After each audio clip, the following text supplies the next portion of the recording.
Guys કેમ છો? મજામાં? જો આ તરબૂચ લાવ્યા છે તો તરબૂચ બહુ મોટું છે. આના પ્રમાણમાં ચાકુ ગોતવી બહુ અઘરી છે. 15 કિલોનું તરબૂચ છે. હવે અહીં કેમ કાપવું ને એ જ વિચાર કરીએ છીએ કે કેમ આને સુધારવું. હવે કોઈ ફોન પકડવાનું છે નહીં અટાણે, એટલે આને ટ્રાય કરીએ. થઈ જાય તો તમને બતાવું, બાકી તો મને નથી લાગતું કે થાય. હા, થોડુંક થયું.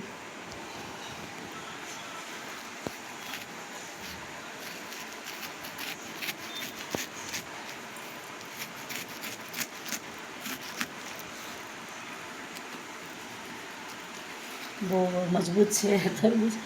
નાખું ફોન 2 મિનિટ કે શું કરું.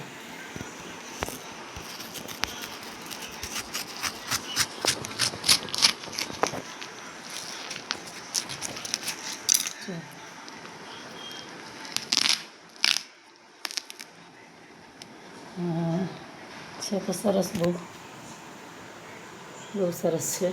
જારીવાળું છે એકદમ, પણ આવડું મોટું છે. હવે ખાવામાં પણ કેટલા જણા જો, પણ એટલે એમાં બધું નથી સુધારી નાખવું. આ કાથરોટમાં સુધારી અને રાખી દઉં તો છોકરા હાલતા ચાલતા ખાધે રાખશે આખો દી. એમને કેવડું મોટું છે જોયું. હવે આને કટિંગ કરવું પણ આમ તો છે ને તાજું એટલે થઈ જાય. વાસી હોય ને તો ઓલું તવાઈ ગયેલ જેવું તો ન થાય. આ તાજું છે જો, એટલે ચાકુ અડાડ્યા ભેગું જ સીધું કર થઈને થઈ જાય છે.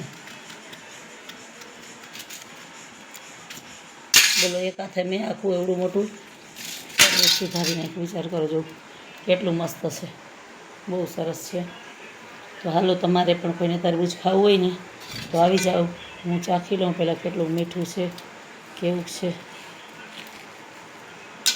કટકો કાઢ્યો છે અને જો કેટલું મસ્ત છે. બહુ જ મીઠું છે, બહુ મસ્ત છે. તો હાલો રાખું, અને હવે હું ખાઈ લઉં તરબૂચ. તમારે ખાવું હોય કોઈને તો આવી જાજો. જો હજી આ હે ને કેટલું બધું છે. પાછું રાખી દેવું ફ્રીજમાં. હમણાં ખાવું હોય છે એટલું ખાય છોકરા, બીજું રાખી દેવું ફ્રીજમાં. હાલો, જય માતાજી, આવજો, જય શ્રી કૃષ્ણ. અને રાખી દઈએ અને તરબૂચને ફ્રીજમાં. હવે સિઝન છે એટલે ઉનાળો છે ને, એટલે તરબૂચ સારા, પાણી ન ઘટે છોકરાઓના શરીરમાં. પાણી ઓછું પીતા હોય ને તરબૂચ ખાવાનું. તરબૂચ ખાઈએ ને તો છોકરાના શરીરમાં પાણી ન ઘટે. ઓલી આદત ન હોય ને ઘડીએ ઘડીએ પાણી પીવાની, તો તરબૂચ સુધારીને દીધે રાખવાનું ડીસું. તરબૂચ ખાઈને તો પાણી ન ઘટે. એટલે હાલો, જય માતાજી, જય શ્રી કૃષ્ણ, આવજો.